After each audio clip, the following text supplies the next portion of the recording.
Good evening there, everybody. What is happening? Hopefully, y'all are having a wonderful day today. So, when it comes down to it, I thought, of course, that I would talk about the main event fight that ended up happening, or, well, really not happening, at least not for a full 5 rounds, on that of UFC 321. And of course, the fight that I'm talking about was the big heavyweight fight that many people were looking forward to between that of a Tom Aspinall and a Cyril Gane. And of course, a lot of criticism is going to go Tom Aspinall's way as of today, whether people think that it is fair or not, or, just or unjust, because, of course, the fight ended up in a no contest. And Tom Aspinall, of course, suffered an eye poke, which, it did appear to be an eye poke in both eyes. But to many people, including myself, at least on the first occasion, it did not appear to be an eye poke that was a fight, quote unquote, ending type of eye poke. Now, maybe I'm wrong about that, and what I like to do on this channel is that I don't like to get carried away with narratives. And of course, what many people like to do because they are fans, they love to go on this streak of, either being, severely on the left or severely on the right, basically meaning overall that they take sides and, they are extremely political, and extremely, extremist. That's pretty much what they are. And I'm not an extremist. I'm not someone overall that has ever done that. I analyze things based off of what I see because the truth is oftentimes somewhere in the middle. Now, do I believe, that Tom Aspinall, that, he possibly was looking for a way out or quit? You never know. But that also being stated, I don't know how bad the eye injury was, and you never know how bad an eye injury actually is, whether it was a poke with the eyelid or whether it was a poke in the actual eyeball, because an eye can get damaged, very badly either way as long as they put pressure on the eye, because it is a very sensitive area. So I cannot really tell you because I'm not a doctor. And of course, I'm not Tom Aspinall. I cannot tell you overall, once again, how bad the eye poke was. Now, have I seen worse eye pokes, that more than likely probably did more damage? Yeah, probably. Like when Stipe and Daniel, fought each other. Daniel gave Stipe, I believe, a couple of good eye pokes, and Stipe finally paid him back with one, I think, in the trilogy fight, in the third fight, where Daniel basically, he barely had his eye open, I think, in that third fight afterwards. Stipe just shoved one of his fingers right in his eye. John Jones, of course, versus everyone he's ever fought, basically. We've seen eye pokes from him, so I mean, it is what it is. But the point overall is that Tom Aspinall, of course, it did not appear to be the worst eye poke that I've ever seen, but I cannot tell you how bad it actually was. That being said, what I will state is this: Tom Aspinall did not look the most impressive to me in this fight. Now, was it enough for me, to state that he's a quote unquote fraud? Was it enough for me to state that he was never as good as what people tried to say he was? Not really, because, once again, Tom Aspinall, they were not able to complete the fight. And it ended up being a no contest. So I cannot really state overall if Tom Aspinall is someone that was nowhere near as good as what we thought he was, or nowhere near as good as what a lot of his fans were trying to claim.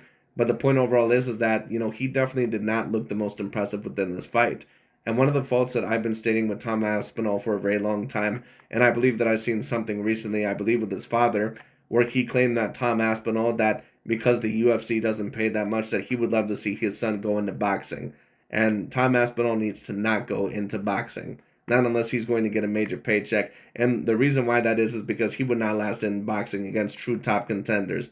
And the reason why I claim that is because Tom Aspinall is someone that does not always have the best head movement.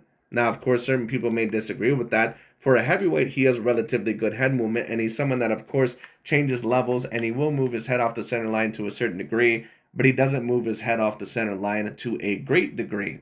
And we've seen that overall in certain fights, and we definitely seen that against that of a Cyril Gane, where he came forward, tried to attack multiple times in a straight line. And then on top of that, once again, he kept his hands down very, very low within this fight. And, he does try to punch in between the shots, which, of course, is sometimes what you're supposed to do. But sometimes he misjudges the range or he throws when he really shouldn't.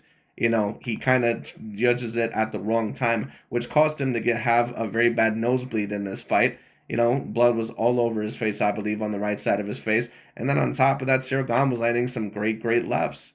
So, once again, the jury is still out on Tom Aspinall and how great he actually is. Because the expectations for Tom Aspinall in this fight, they were supposed to be huge, especially after the way Gane looked against John Jones, and also the fact that he lost to Francis Ngannou and did not look impressive against Alexander Volkov in his most recent outing.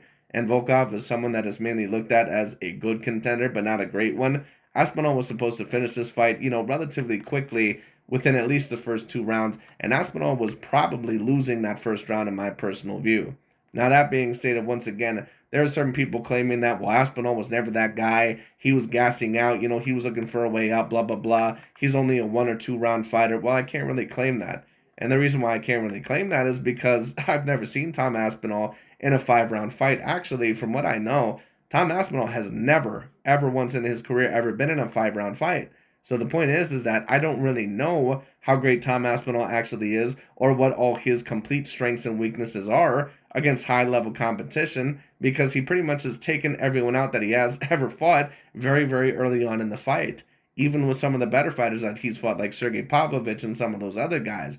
But Cyril Gane just might be the guy, just like we've seen within this first fight, to where he might be able to take him to task, or where he might be able to really, really push that of a Tom Aspinall. Now, do I believe that Cyril Gane would have won this fight? Probably not. I think that, he was having some success, and I think that Aspinall, that, of course, he was getting hit with kicks, which I did state was a part of the strategy of Gane, because Aspinall is someone that will use his legs, but he does not prefer to use them at least as much as what a Cyril Gane does.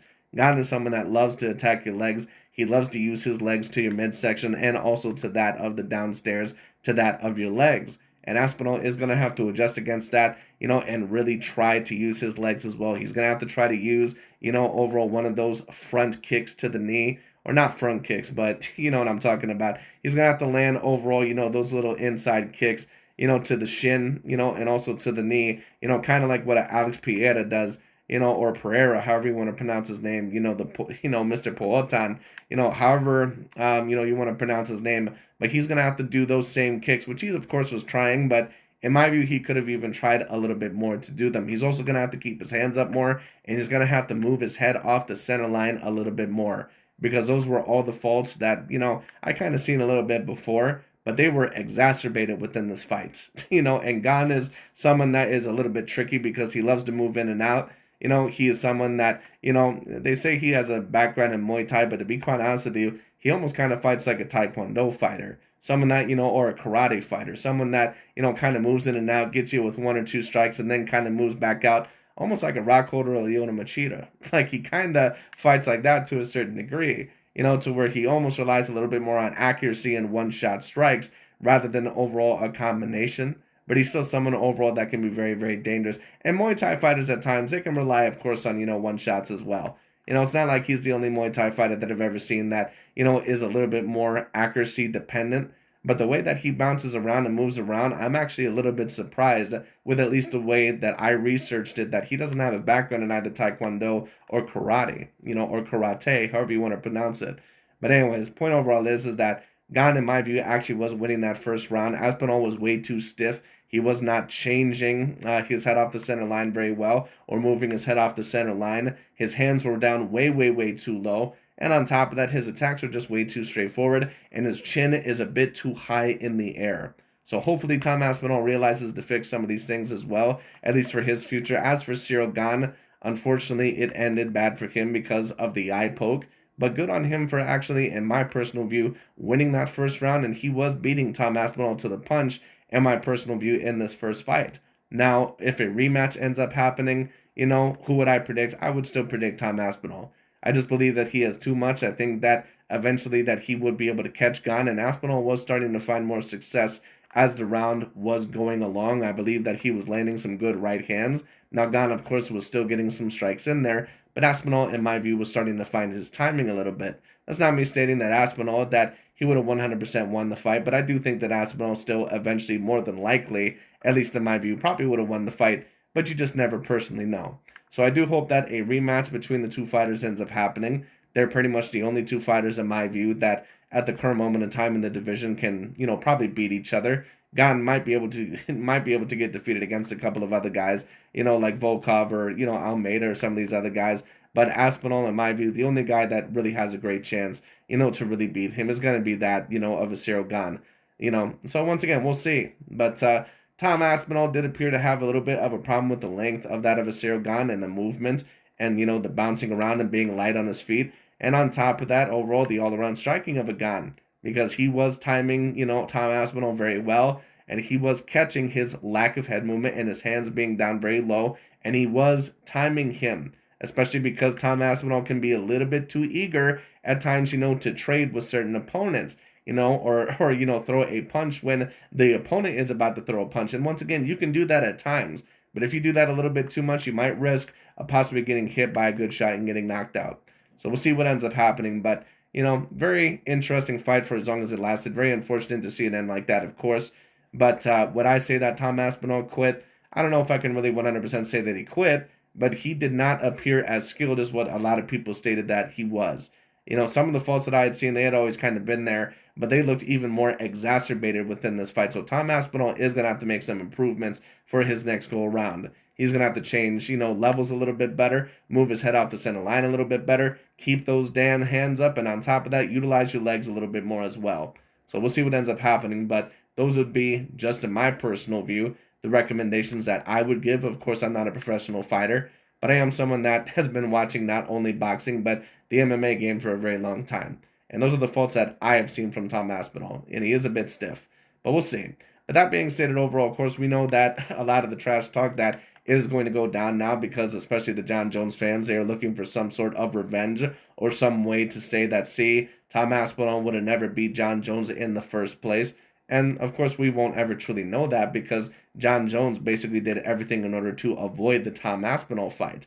Now, if you're asking me personally, do I believe that after seeing what I did today that Tom Aspinall would have beat Jon Jones? To me, I'm not really quite sure, because Tom Aspinall is still a great fighter, and Jon Jones is someone that at heavyweight he only ever fought Cyril Gane and Stipe Miocic. Now, I would claim that Jon Jones, in my view, probably is the better and the greater all-around fighter, but it still would have been a very, very great matchup. But Jon Jones did not have the courage to really try to take the fight. Tom Aspinall wanted the fight. He asked him multiple times. It would have been a fantastic fight, and Jon Jones clearly did everything in his power to avoid that fight. But do I believe that Tom Aspinall, that he would have just 100% beat Jon Jones? No. I think that it could have been a fight that could have went either way, and I think that Jon Jones, especially after seeing this fight, that he could have gave him a lot of problems, but we'll never know. That being stated, I am excited to see this possible rematch, and we'll see what ends up happening. I expect Tom Aspinall to possibly win the rematch, and I think that he eventually would have continued to go on to win this fight, but you just never know. But he is going to have to make some improvements, because he did not look super impressive in this fight, and who knows, maybe it could have just been a one-time bad performance. But some of the same faults that I've been saying for a while, they did pop up within this fight. Especially against a fighter that was lengthy and skilled, and made himself hard to hit with his feet. But anyway, but that pretty much is about it for today. Thank you so much for watching, and we'll see where this goes. But good job on Cyril Gane for making it a very tough fight, and hopefully we can see a rematch. Very unfortunate the way that it ended, but those are pretty much my analyzations on the fight. That's pretty much about it. Thank you so much for watching, and I'll talk to you all later.